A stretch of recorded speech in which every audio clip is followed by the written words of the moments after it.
179 days. I think it is. Um, since Richard vanished from the barracks. It could be more. It could be more. From El Paso, right there in his barracks. Um, and, we were given five choices. Did Richard walk away? No, that's not possible anymore. Number two, did he commit suicide? No, that's not possible. Um, and we've looked into all of these, so when I say it's not possible, it's not possible. And number three, um, maybe he was in an accident. Um, no, that is not possible. Number four, abducted. And number five, murdered. I think it's four and five. I think it's four and five. So if you're wondering, and we have enough right now for any jury to convict Dallas Hart. Uh, that's huge news. And yesterday, we're still, that was a huge breaking news day. And let's make sure that I'm on Facebook. Okay, everyone. Of course, from South Carolina, we were unable to see the eclipse. As most of you know, I'm always so fascinated with the heavens. I'm fascinated with just about everything God creates. I love going to gardens and traveling, and I love architecture and the star forts. Oh my gosh, I love the star forts. I just think they're amazing. Um, I've always been curious and looking into things, and so maybe that has helped me with this case. That part of my personality that I want to know. I want to know what happened to Richard. But it's way more than that.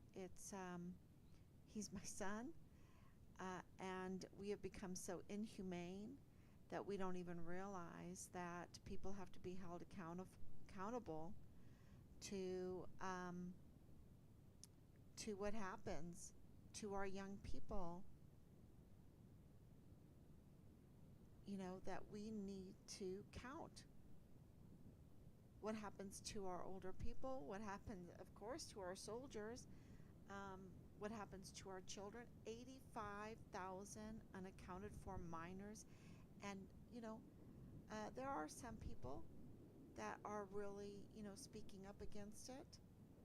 But, y'all, we should be just, dragging these admirals out to the courts. Ann Ogle should be dragged to the courts, and they need to be held accountable for what happened to these minors at the emergency intake centers. I just can't explain. There's so much monies, and I wanted to go over the monies. And so, I guess it's because of Rob and I and our nature, uh, the whole adoption process. It's not for everybody, and it's not an easy thing to decide on, because you are expanding your family, right? You're expanding your family, and in our case, it was, Robert was almost 8 years old. He was just a month short of 8 years old when we brought him. Well, a month and 10 days. We came home on January 17th. He turned 8 years old on February 28th. So he had memories. He already had um, things in his life, and connections. And Richard was 5.5, 5.5 years old. And so, and that's what we wanted. We wanted older children, and so many, so many said, "What are you doing?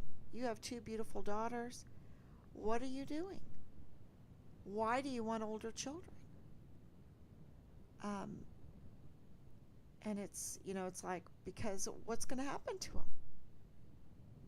What's going to happen to them? Who's going to care for them, love them? And we want sons. We want sons, and so we want to, and we want two. We put in for 3 children for the adoption, and asked for 2 boys. And so, that was because we didn't want one to feel like a third wheel. You know, that's why we wanted 2. We didn't, with having 2 daughters and they were already older, we didn't want some, someone to feel like a third wheel in the family. We wanted them to fit right in, and we felt like 2 would help that, would really help that. And so, and being older, absolutely. And being older fit in really well with the girls' ages. And it was perfect, really. Everything that we kind of thought about fit so well, because it was beautiful. And everyone that knows our family understands it was absolutely beautiful. And they, there was no delay in melding into our family at all. None. I walk in the room and Robert grabs my hand and says, "Mama," that was it. There was just no delay. And a lot of people wouldn't believe that. But it's true. It happened. And I guess you had to have witnessed it. And I know we have lots of witnesses to that. And that has sustained us through this whole investigation into where is Richard. He has value, as do us all. And I've tried to say that about Belen and about Dannia, to be careful around them and anybody in this case, that they have value. And we have been very respectful in the meetings and to these people that really are not respectable. They're criminals. They are absolute criminals.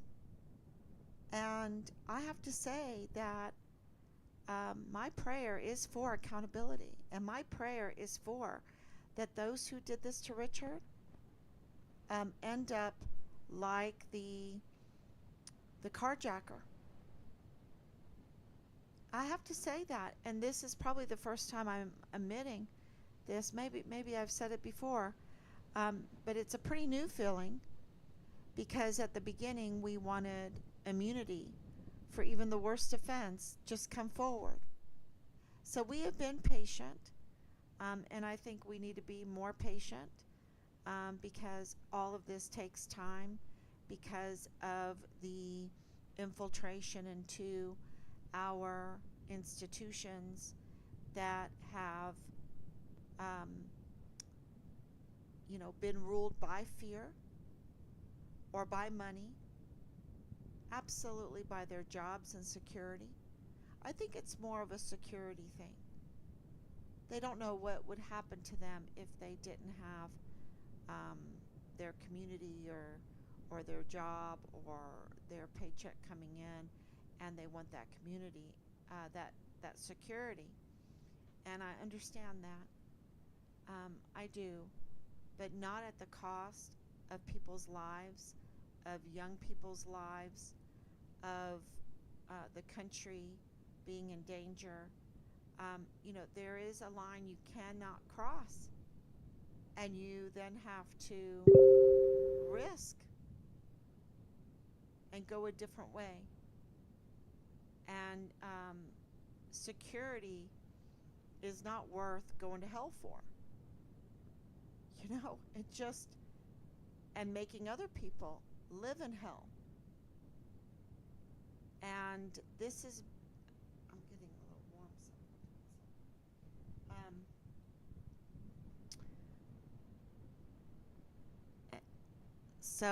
And I'm leading up to the monies. Because we have an open records request, which by law they are to give us the accounting for how they spend our monies. They have to give us the figures on paper how they spend our money. And you see the big problem in Congress where they don't want to have a budget, right? They just want to continue with these continuing resolutions of what? Of of just robbing us and not having to give us the figures, what they're spending the money on. And it's like you have to pass it in order to read it. No. And when I go to the monies, you will be just really amazed by the enormity of it all. And this is on the conservative side. And the figures that I will be giving you and talking about how did it all come up and everything is needs to be verified by the office of the governor there in Texas, and that is in process. We did get contacted in regards to our request to the office of the governor. There is, this little tug and pull, but we are getting institutional support, and it's not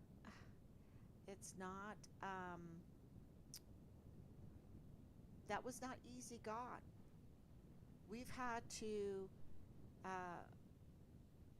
give our arguments, plead our case for 3 years with the public, to let the public know that we looked into the possibilities of Richard, and overwhelmingly it is abduction and murder.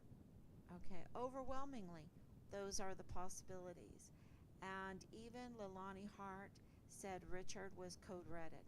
Okay, that Richard, the A Few Good Men, Richard was code-redded.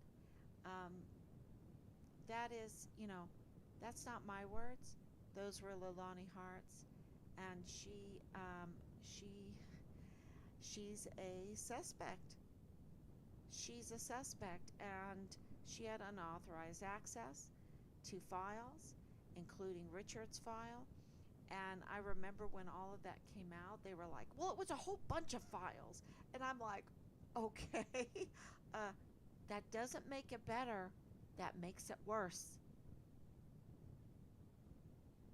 Because how many people is she trying to ruin?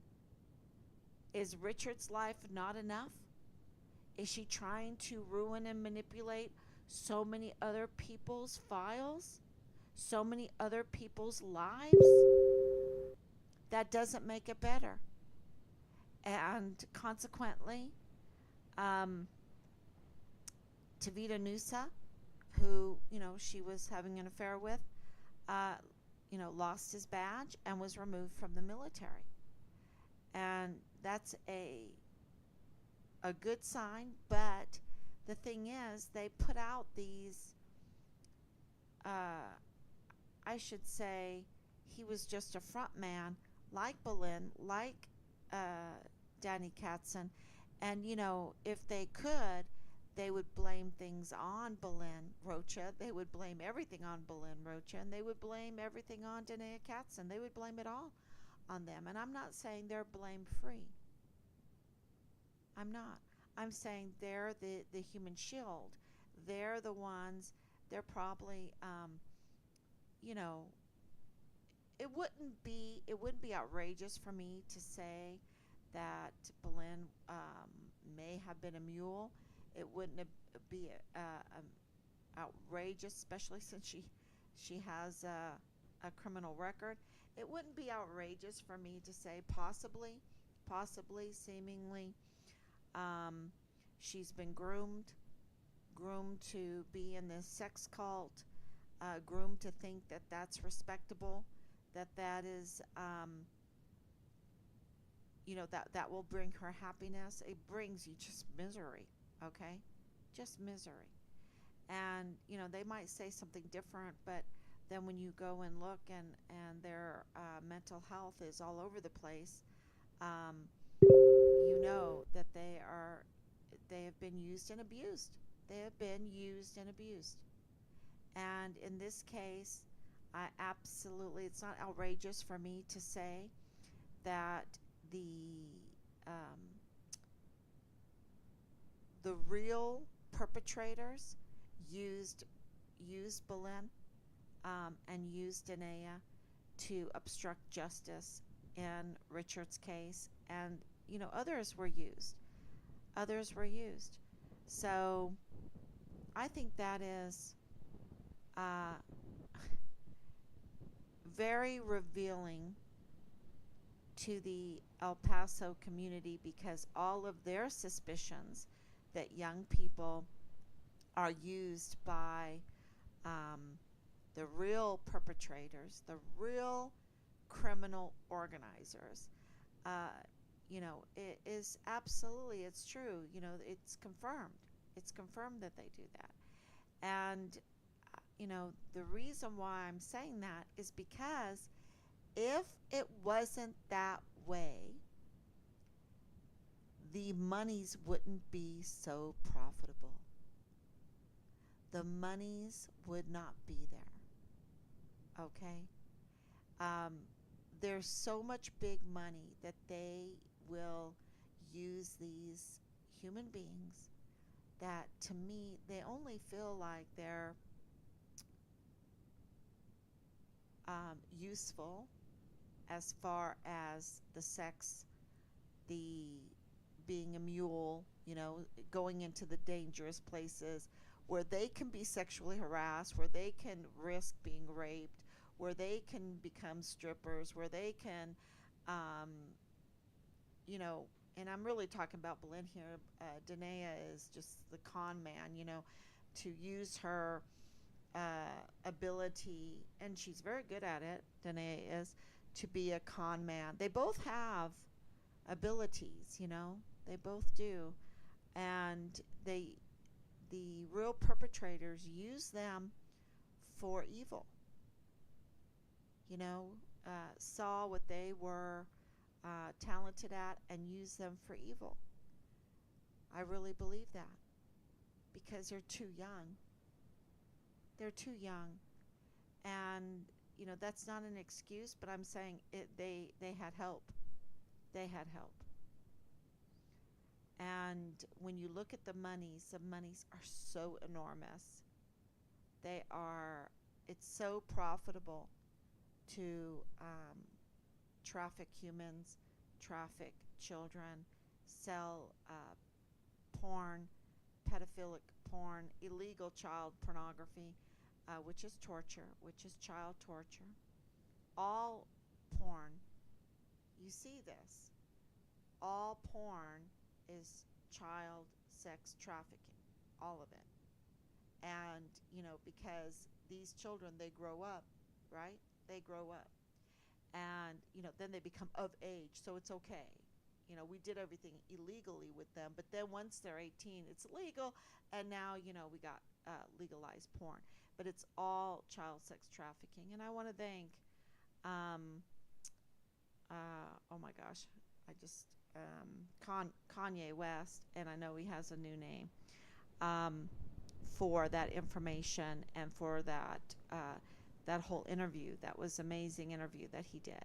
So the monies are huge, and that's why we asked to see the figures. We wanted to see the figures, and we are going to verify the figures from the office of the governor with the numbers, the figures that the information that we received. So the numbers, the figures that I'm giving you, uh, you know, they need to be corroborated with the office of the governor. And so, but I just wanted to give you an idea while we're waiting, because they just drag their feet, right? But but they contacted us, so it's happening. But, so while we're waiting for that institutional support, which is kind of like a slow train, um, to give us that information, I wanted to share with you what we received. Okay, what we have received, because I'm growing more and more confident about our sources.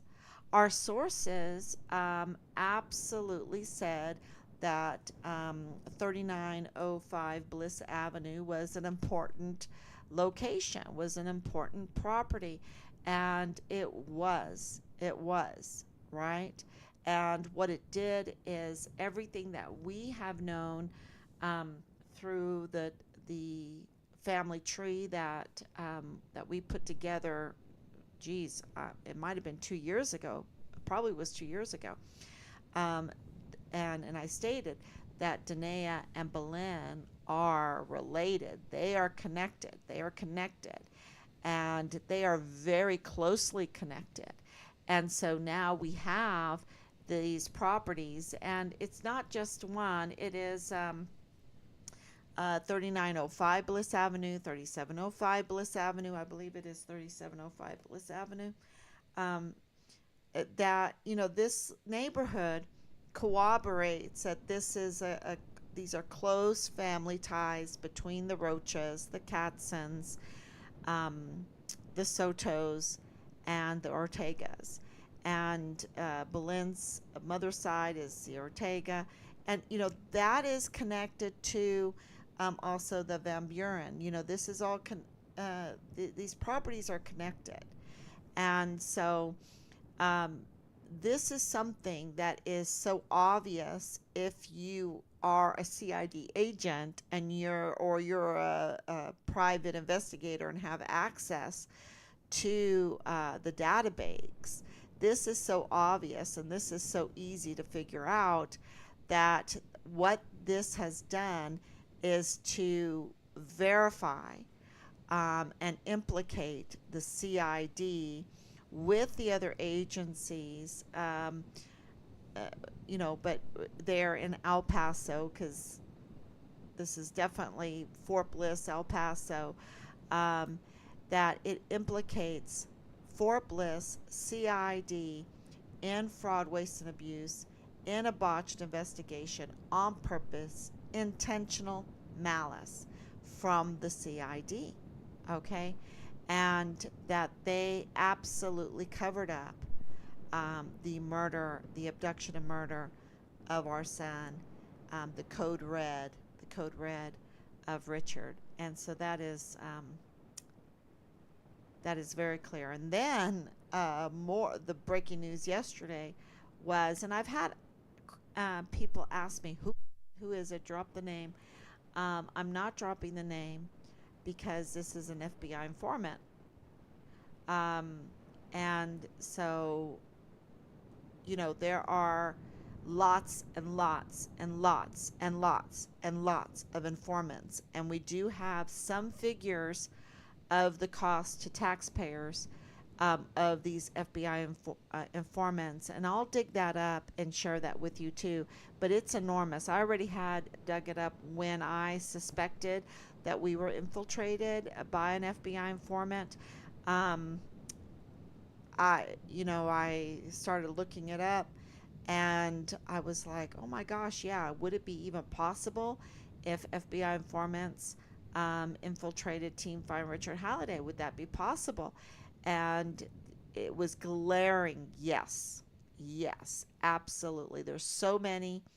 And of course, that whole January 6th, were there FBI informants there? Yes, I'm telling you, I was there.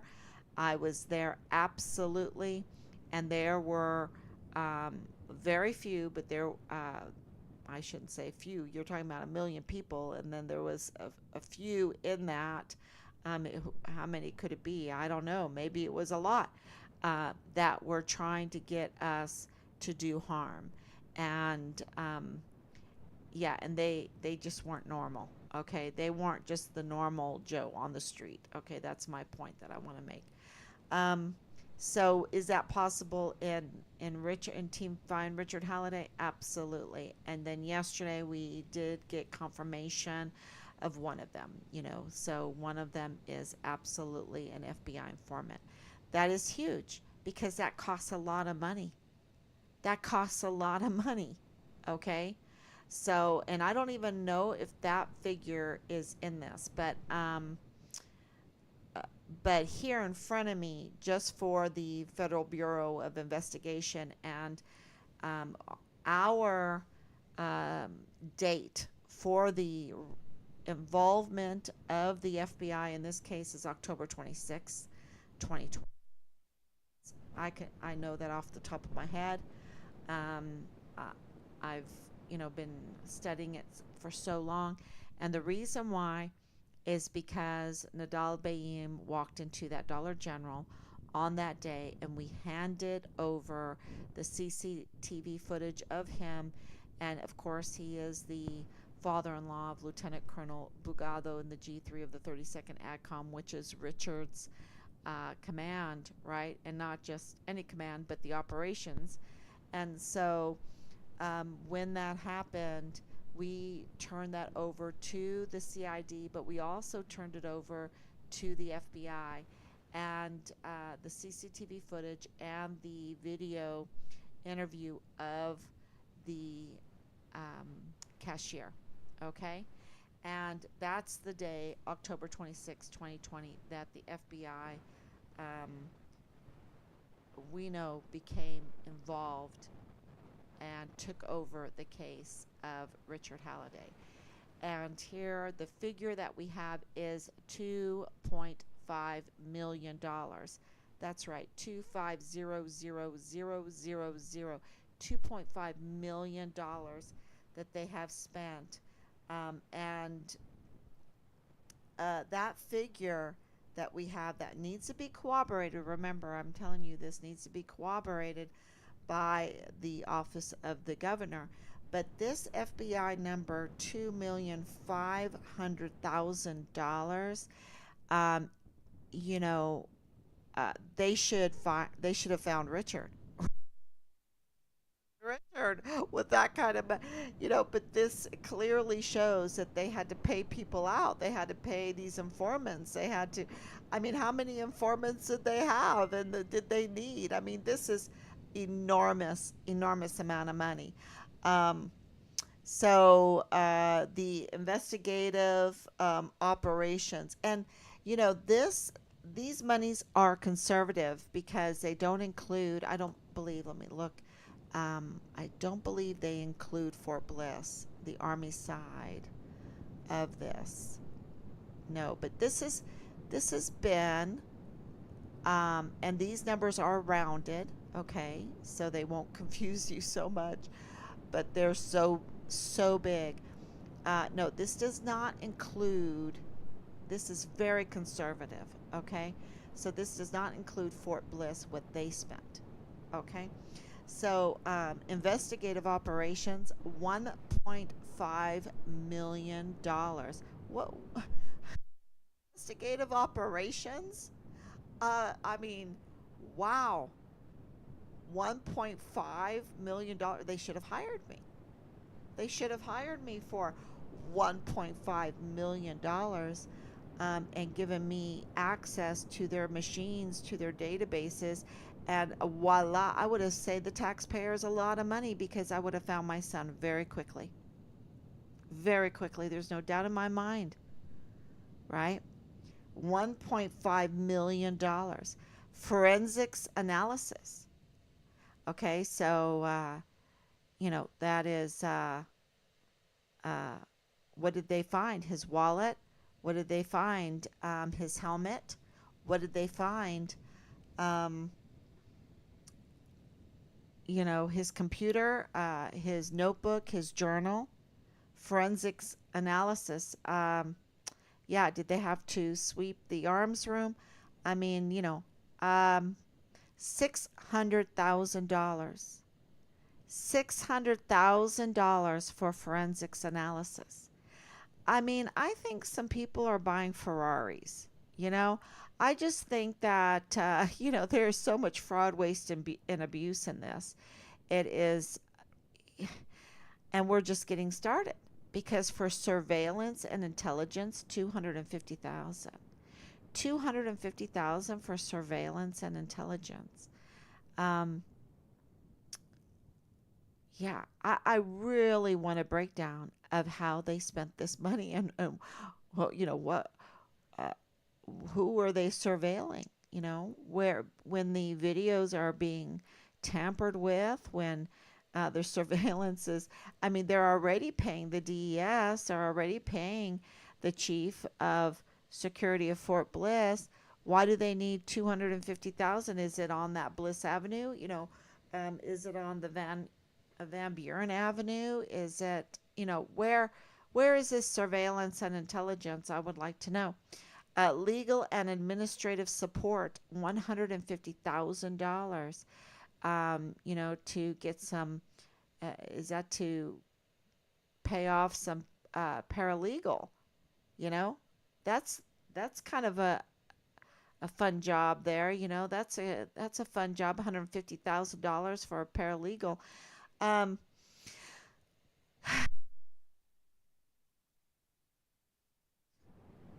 that's that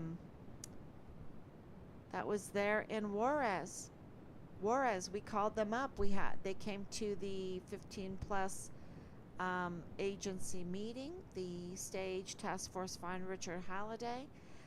They were there. We got their card. We called them up and asked them were the FBI looking for Richard's remains um, in Juarez, and he said yeah, and he proceeded to tell me. So that phone call, was very expensive. 1,075,000. $1,075,000 for him to say, "Oh yeah, they're what else are they doing?" I mean, maybe the State Department has to work, and we're getting this institutional help, right? But I want everyone to know what we're paying for it. What we're paying for it. I think they should be much faster in responding to our open records requests.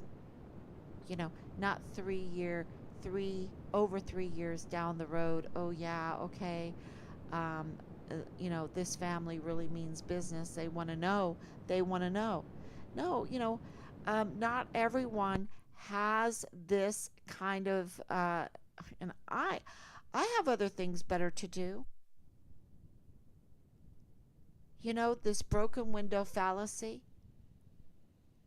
I mean, they could absolutely have told us what happened to Richard, arrested the perpetrators, got us accountability, and,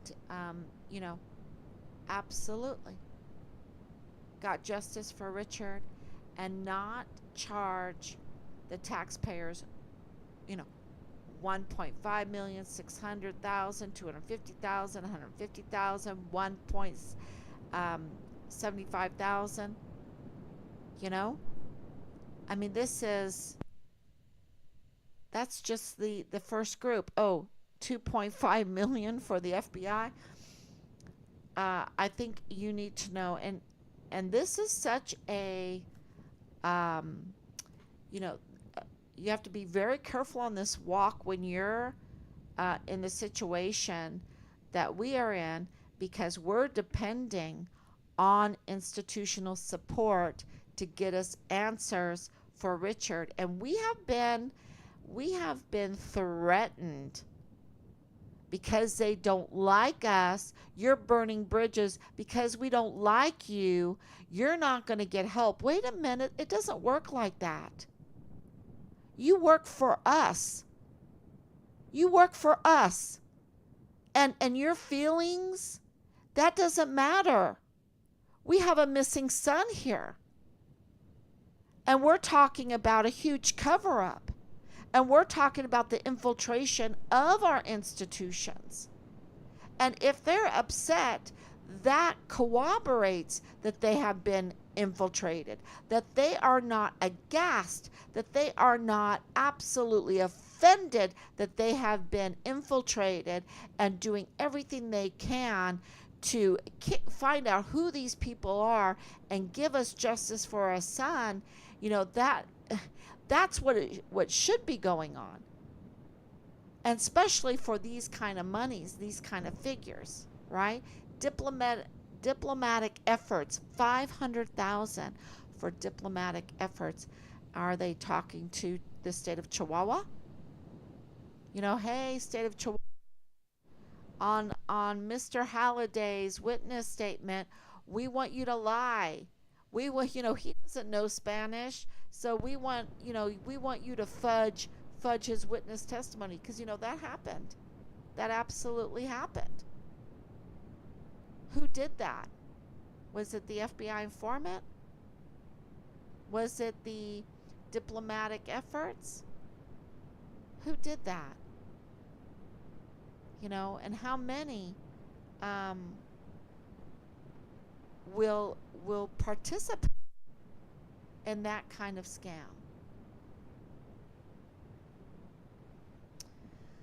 Yeah, that was terrible. Diplomatic efforts, 500,000. Counselor services, 150,000. Counselor services, 150,000. I'd like that explained to me. Translation and interpretation services, $50,000. 50,000 for translation and interpretation services. Security measures, 75,000. Communication and outreach. Security measures. I mean, what's security? There's been a breach in security. Thomas Kane has said there's been a breach in security.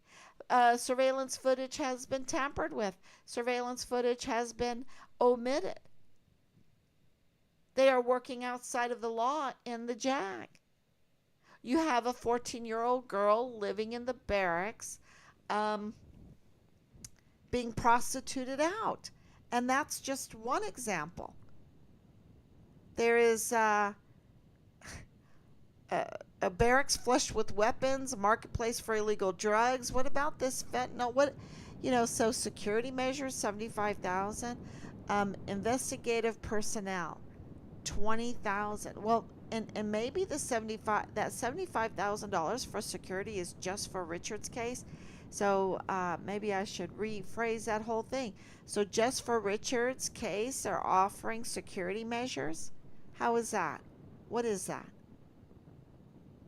I never saw any kind of security measures protecting Team Fine Richard Halliday when we were out there, and we were going into the traffic there at Juarez, handing out our candles. Investigative personnel, 20,000. Investigative personnel, 20,000. Sorry, it's more than that. 200,000. 200,000. And I skipped over El Paso Sheriff's Office, $350,000 for El Paso Sheriff's Office. That's sweet.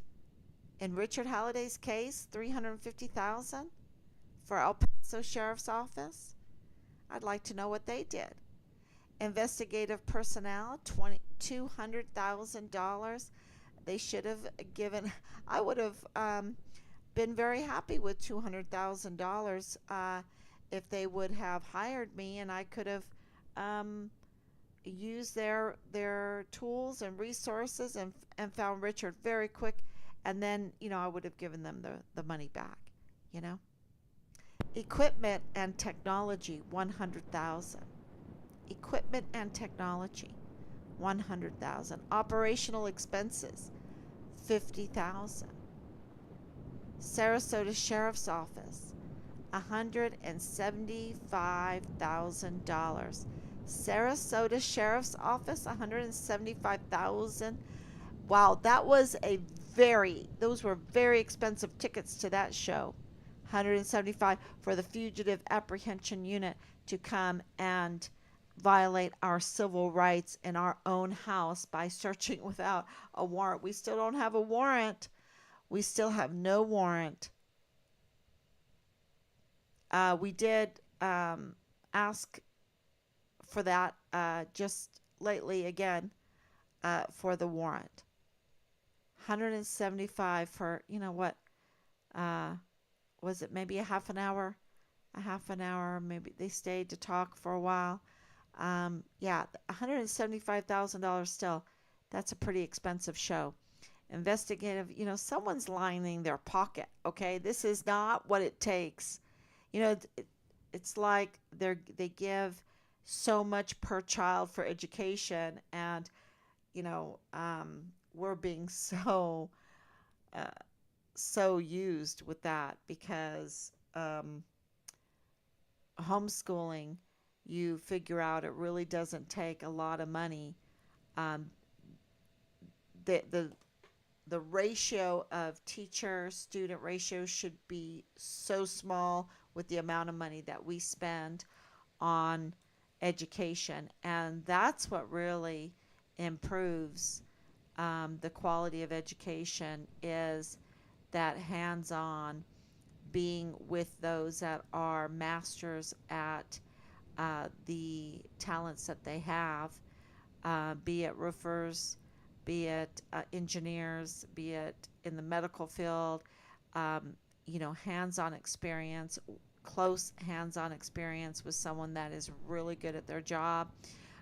You can have, in Germany, there's even window dressers. It's so beautiful to go and window shop in Germany, because there is a profession for window dressers, and there might be one here, but you can go to school for that. And so these beautiful shops have, and it could be a yarn shop, and they'd have these beautiful showcases in their windows. It's just marvelous. Um, but no, we have 175,000 going for $75,000 going for the violation of civil rights.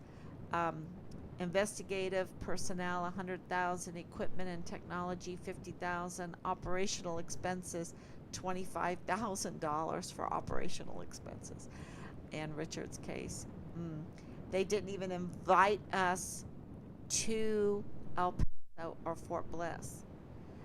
That was all Team Find Richard Halliday. That was all done by our expenses and the GoFundMe, the Give Send Go, the very gracious family and friends that helped us pay all those expenses. That's that's who helped, and those monies are not even listed in this the amount of this accounting of the expenses for Richard Halliday's case. So the next one is coroner's office and mortuary services, 200,000. Now, why in the world would that come up if Richard had just walked away and was out there somewhere? No, this comes up because they found Richard. $200,000 for coroner's office and mortuary services.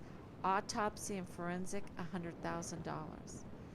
Autopsy and forensics analysis, $100,000. Transportation and handling the remains, $75,000. Where did they take him? Where did they take him? I mean, that's $75,000. Did they fly around the world? It's just enormous amount. Administrative, maybe they flew down to Mexico, right? Maybe they took that Cessna 550 and flew down to Mexico, because we have this Cessna 550 that's part of this case now. So, and we have the tail number of this Cessna, this $1 million plane. That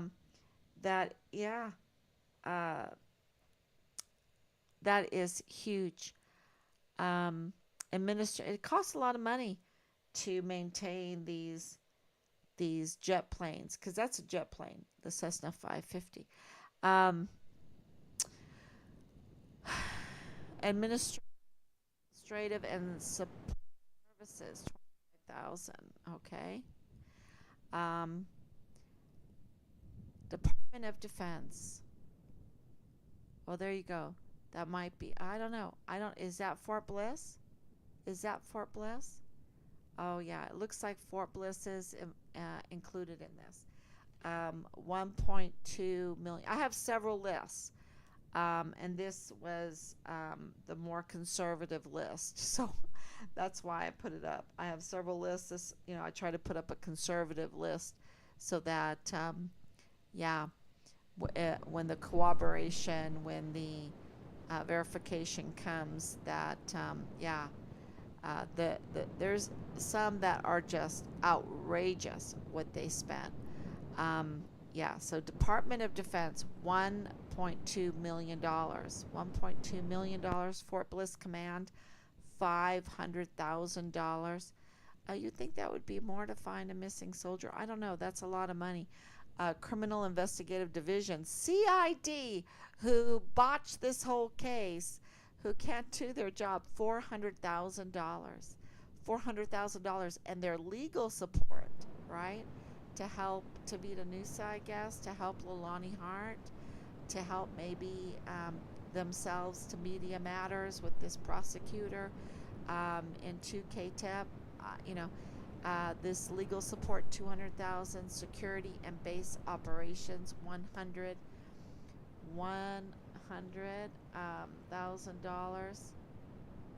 Oh man, foreign governments and diplomatic missions, $1.75 million. Where did they take Richard's remains? I want to know, and why. 1.75, and was that like hush money? Don't say anything. We have a soldier. I don't know. It needs to be answered. International cooperation and support, $1 million. I mean, they don't work for cheap. They don't. The consular services and U.S. citizens abroad, $500,000. Diplomatic channels and communication, $250,000. Non-governmental organization, NGOs, they have to get their little penny in, $300,000. Legal assistance and advocacy, $150,000. Victim and family support services, $100,000. Who did it go to? Whose identity did they steal? I'd like to know. Public awareness and advocacy campaigns, $50,000. And then ATF, the Bureau of Alcohol, Tobacco, and Firearms Explosives, $100,000.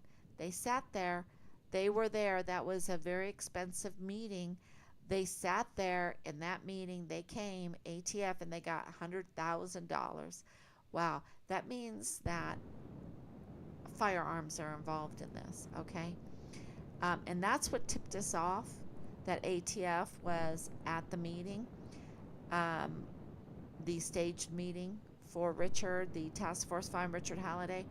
Because ATF was there and looking it all up, that, they just don't come. There has to be a reason. And so we were like, okay, so they were smuggling guns. Firearms are absolutely involved in this. Department of Homeland Security, 250,000. U.S. Customs and Border Protectors. Oh, what is that? What is that man's name that lost his license? I have to look him up. I haven't mentioned him in a while, and if I don't mention, see, this is why I have to do this every day. Um, yeah, that's an important name too. U.S. Marshal Service, 150,000, and I'm almost getting there. Fugitive Apprehension and Investigation, Directorate of. Okay, wait a minute. Let me make sure. Of Emergency Services at Fort Bliss, $175,000. Right, so they got the same as the sheriffs, the DES there. And so that is a grand total of $9,650,000. 9 million, and that's conservative. $650,000. So I think what this does is it kind of, some of this stuff I've never really thought about or heard, and I know that we are $33 trillion in debt, and I'm always asking myself, that is so astronomical. We should be driving on gold roads. What are they doing? And so this gives a good picture of the huge fraud, waste, and abuse. I think the fraud, waste, and abuse is huge, and they're putting it on the taxpayers. And I just wanted everyone to know that, pray for the office of the governor to give us, the verification of this monies. And let's put it out there and let's make some real changes. Who's going to make these changes? They're so embedded. They're making so much money off of stealing from the taxpayers, from bringing down our country, because this brings down our country. This is the misuse of wealth, right? Because people would do things with their money if they had it, but because they have to pay it in taxes, meaning at the counter, at the gas tank, in inflation, when they buy groceries, they go, oh, groceries, oh, I don't have to pay any sales tax or whatever. But the tax is in the price, and the prices have just gone way up. And so, inflation is a hidden tax. They hide their taxes. And of course, property tax is something that can't be hidden.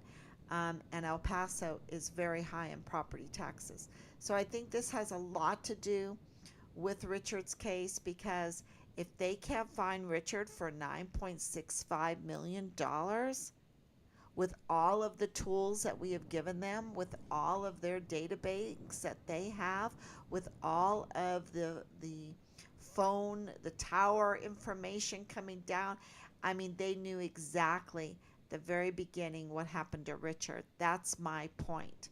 And the cover-up is what cost the $9 million, y'all. The cover-up did. The fraud, the waste, the abuse, the crime. The crime cost the $9 million. And I just wanted to make that clear, because people think, oh, they just murdered Richard. They just tortured Richard. They just silenced a whistleblower. And these gang people, that's what they say. Oh, well, he really got it. No. We all got it. $9 million comes around, and it hurts us all. It's crime upon crime upon crime. And yes, the crime against Richard, I'm his mother, so it means a whole lot to me, more than some kind of gang member, right? But the $9 million, that's an assault against everybody that lives there in El Paso, in Fort Bliss, every taxpayer. Because if they do it with Richard's case, what about other cases? What about, so this is like a business plan. They're just stealing from us and calling it, oh, we're investigating Richard Halliday. No, no. You already knew let's say in 10 days, they already knew they had his remains. They knew the perpetrator. They knew it did not cost $9,650,000. Okay. And that's the point I want to make. The crime is on us all. It's on us all. And, this is what I want to say to Belen. This is what I want to say to Dannia. You got played. You got played big. You're the human shield. You're the one that got played and messed with. Messed with totally. And now you have these criminal records. I don't know if you have nightmares. I don't know if you have a conscience. But, that is the risk of having these criminal records and having this past history with all of this, is the mental strain of it all. The mental strain. So you got played. And, all the taxpayers got played. And the military got played. And the leadership allowed it to happen. Right? They even ordered it to happen. They ordered CID to cover this up. Okay, I know, okay, Soto and Tavita, best buddies and everything, but look, they can't get away with it without Major General Clem Coward, without General Garrett, without General McConville, without Lieutenant General Donna Martin, without Lieutenant General Sean Bernabe being on board with this and perpetuating it, because we were in the meetings. We saw it. And we got played. And of course, now we don't have justice for Richard. But that is now, as you can see, we're getting this information coming to us. We're getting the institutional support. And that, so the whole narrative is switching now. And that's because of you watching, because of you sharing, because of you understanding that Richard was not some kind of criminal. He was a distinguished honor graduate, adopted from Poland and went to school at home. He never, Volkshochschule, barista school, karate lessons, piano lessons, Korean language, cultural school, but no, he did not have that stress of high school or whatever. He didn't go to high school. And he did other things. He went to Israel. He went to Malta. He went to Korea. We just traveled. We went to Ireland. We just traveled everywhere, all over Europe, Germany, all over France. So it was a different life. Let me see, what are the questions here? Thank you so much, Anicia, for coming on, and Danielle, thank you so much, and Grace, thank you. Do informants have to write reports of finding in their investigation? I'm sure. After action reports, yeah, I'm sure. Forensics analysis, where is their analysis reports? That's a good question.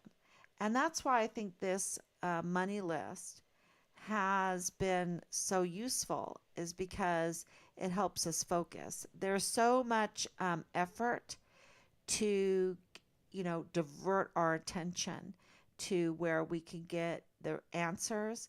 And this information of 3905 Bliss Avenue, 3705 Bliss Avenue, the Van Buren houses on Van Buren, because it's not just one of them.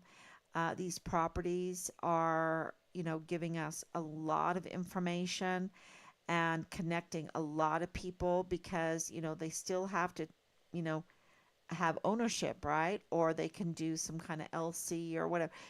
So we have to, there is digging, there is investigation in some of these properties, and that's why it takes a little time.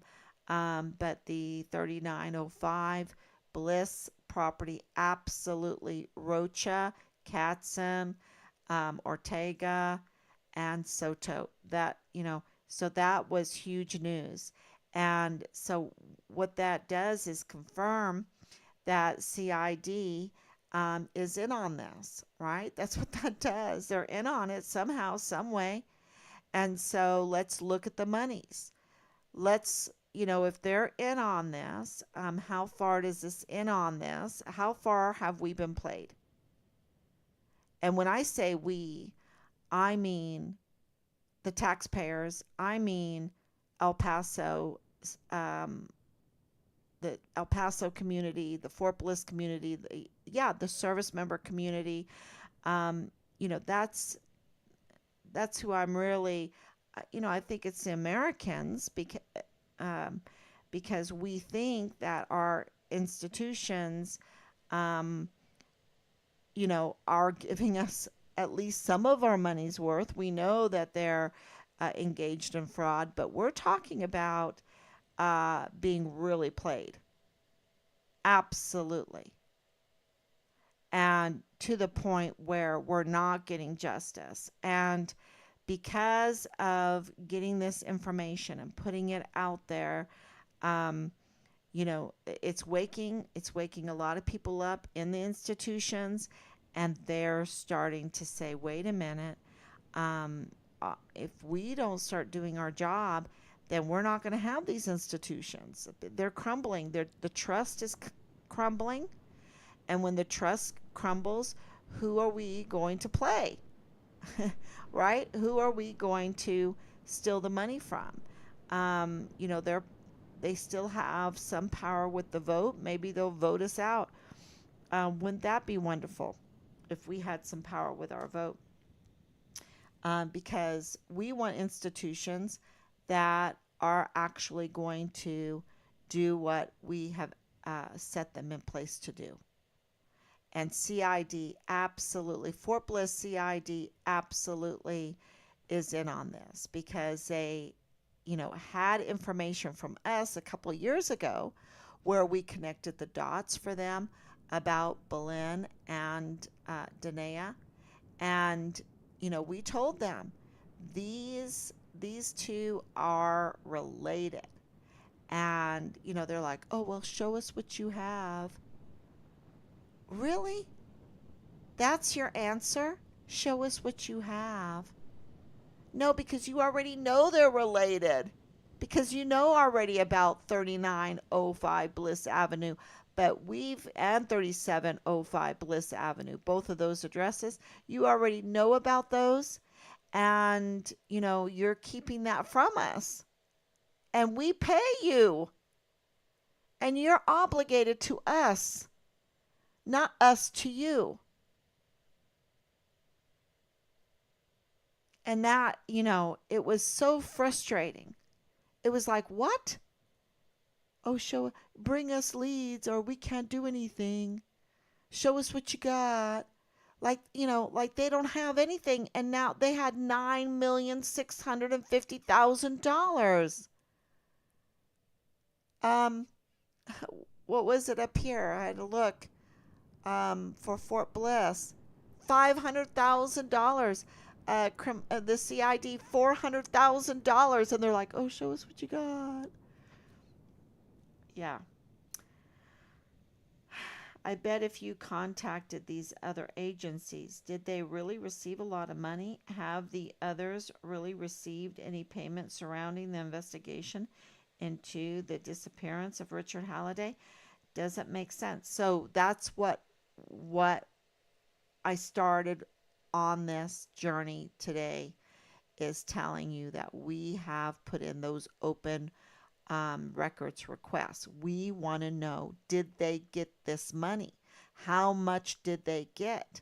We want to know, um, confirm or adjust what we have been told that they are getting. And, you know, to be honest with you, this is conservative because the monies that we have been getting, it's it's big. It's up to over $20 million, and it has to do with another case also. And I'll be revealing that at the right time. And so that's why this is it's connected. It's connected, and that's why they went to this trouble to shut Richard up, because he didn't realize that there was a pod on the end of the string he pulled. He just wanted to uh, keep a young mother um, from letting her children be abused, because he called the CPS on her, and we have information. It was three times,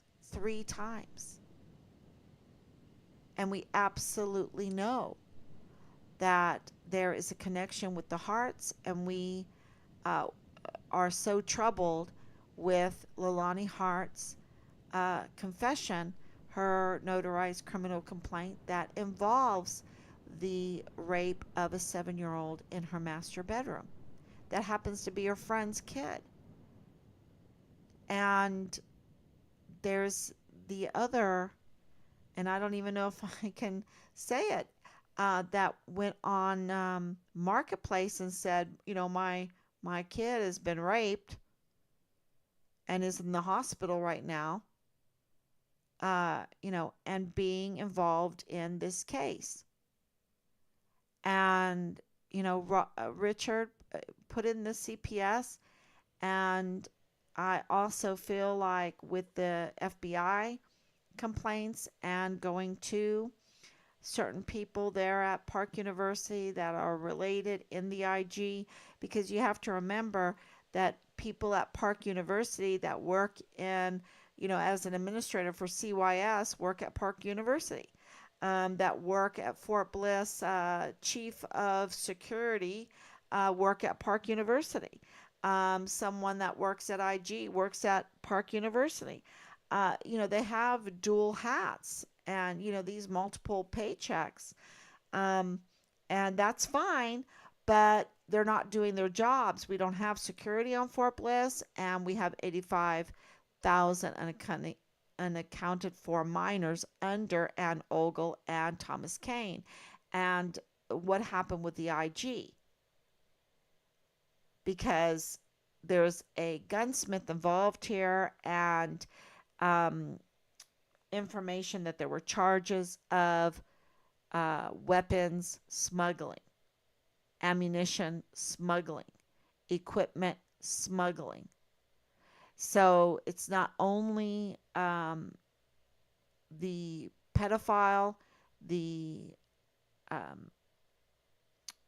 child pornography, the illegal child pornography, because it's child torture. Um, it's not only that, it's also taking advantage. It's not enough taking advantage through these kind of monies when there's a case. And no wonder they want so many cases. This is a moral hazard. This is a stumbling block, because if you're going to get $9 million and upwards for a missing soldiers case, well, hey, let's not stop missing soldiers from happening. Let's have a lot of missing soldiers. Let's have some murdered soldiers, because, hey, this is a cool business plan. This is the problem with that, you see. That's why this is so important to know, and that's why we have these open records requests, because this is a moral hazard for the security of our country, for all of our young sons and daughters.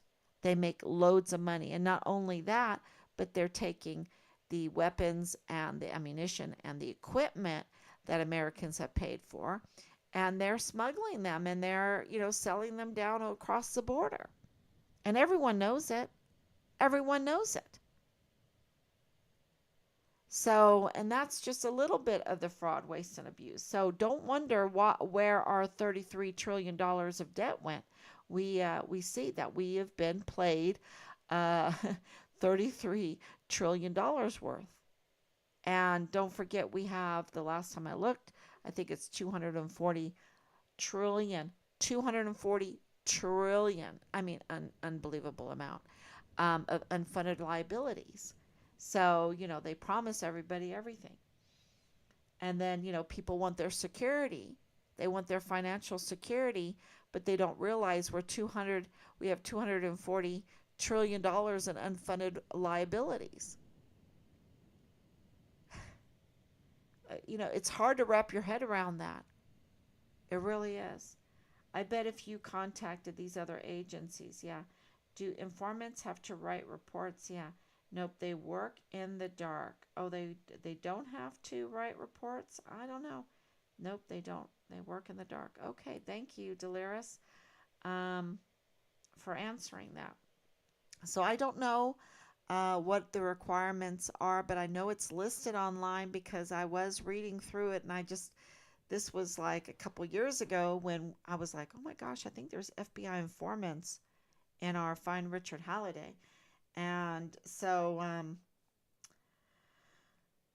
the other news that broke yesterday was about the soldier, the Fort Bliss active duty soldier that is got a visit from special agents from Washington, D.C. yesterday.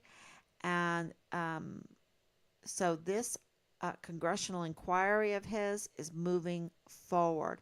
And so while we wait, um, I hope that everybody has signed the petition to support him, because he really is being very, very brave.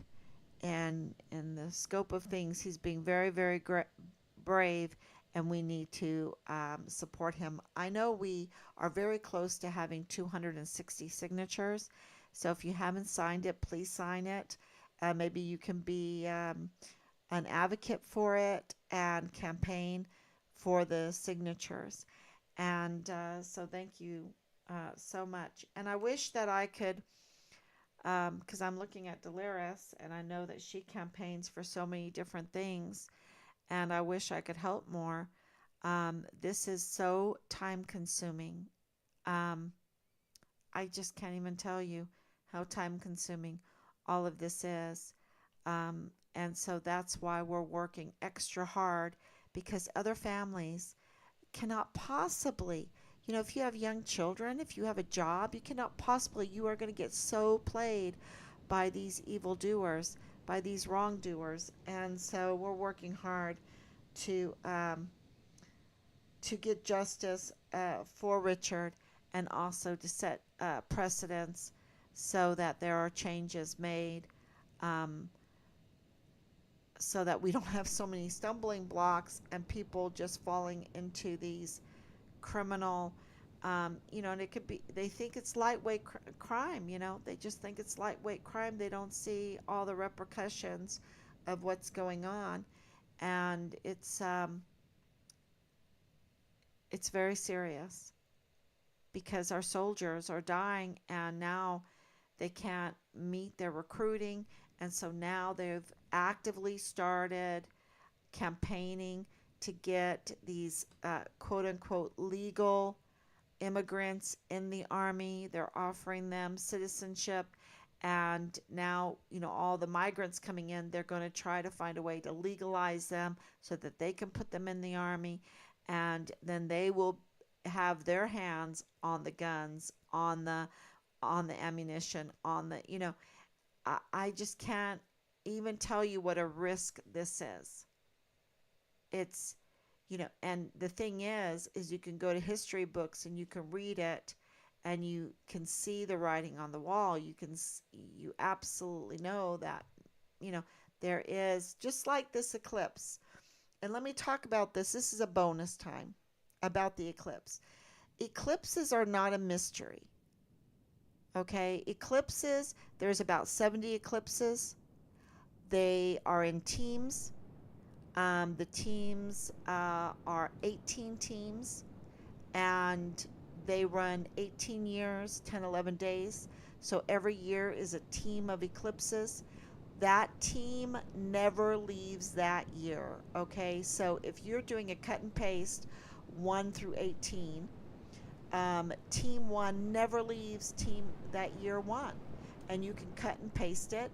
And so after the 18th year, that 19th year will be year 1, and the cycle starts over again. So, you know, once you have that chart, and you should have that chart, it's a must for every household, because it reminds you that there's a clock in heaven, that everything is on a timer, and you can cut and paste 18 years of eclipses. Now they're on a 18-year 10-11 cycle, and what's really amazing is that the self same day, right, where they absolutely repeat on the exact same day, is every 651 years.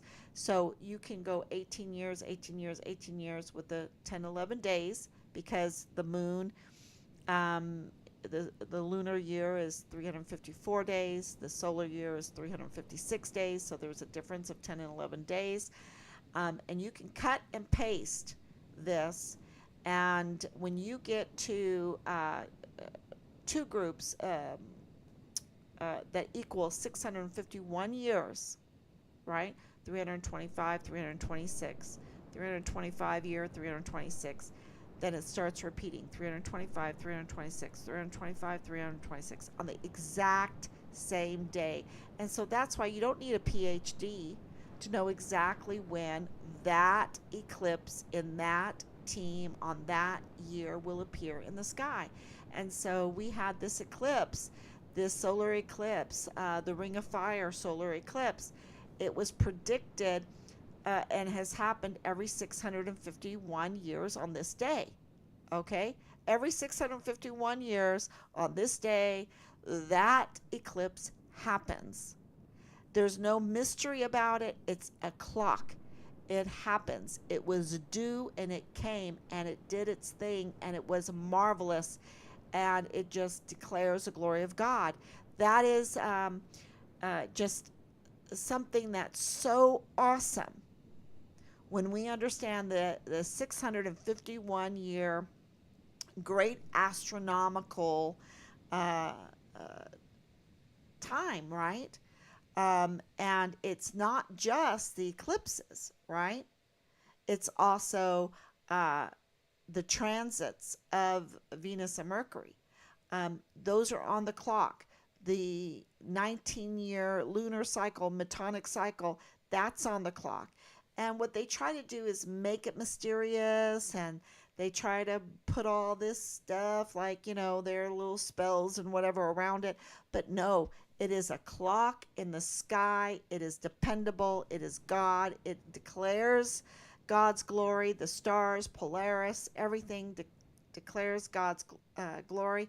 And I know the boys in their bedrooms, we put the skylights over their bed, and they, you know, we're out in the middle of Ireland, right? Middle of Ireland.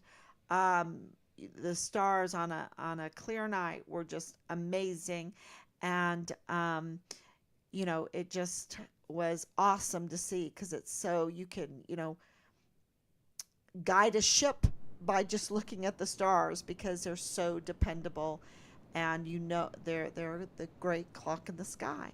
And so this eclipse today will happen, of course, you know, 18 years from now, but 10, 11 days sooner, right? Sooner or later.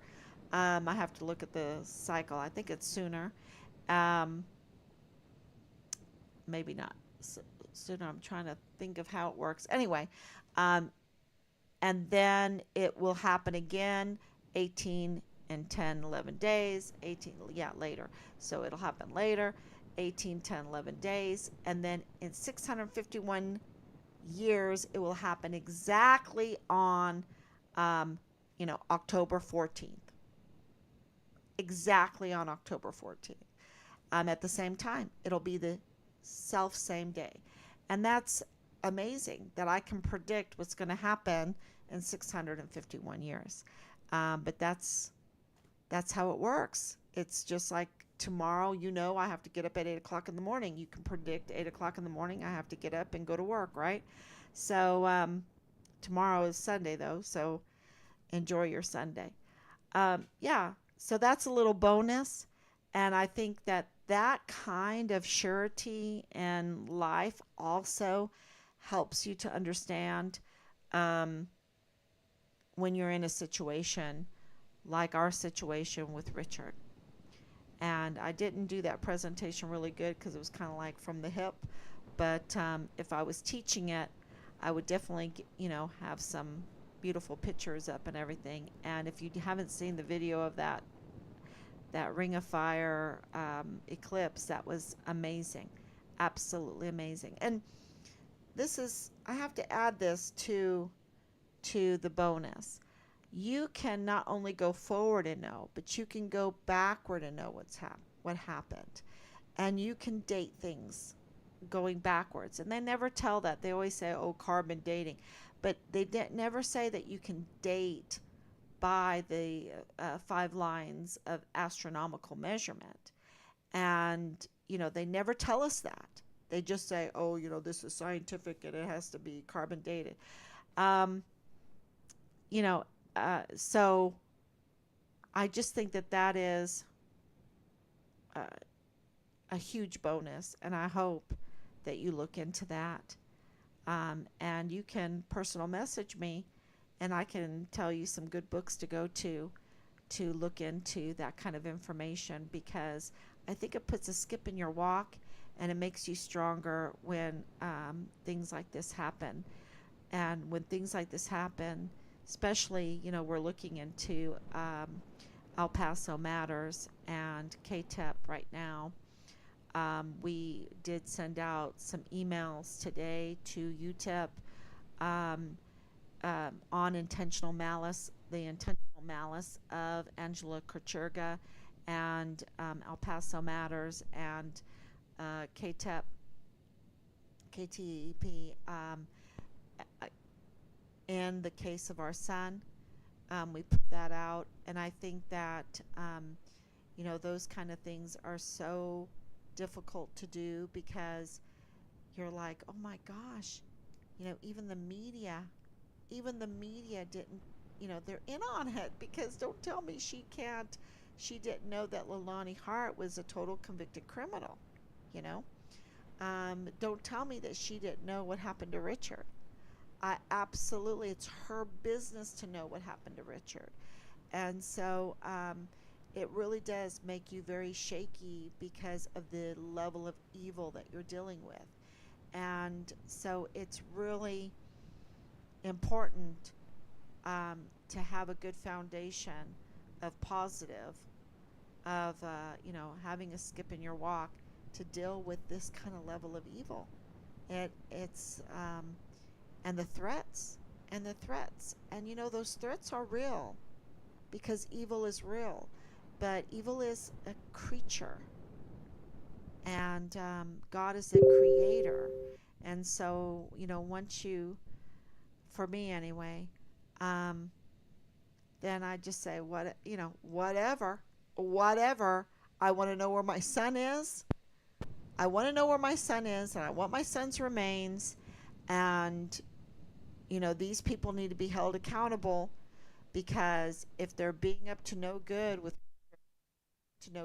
others, and who's going to stand up for them? Who's going to stand up? So thank you everyone so much, and I will be back tomorrow, God willing. Bye bye.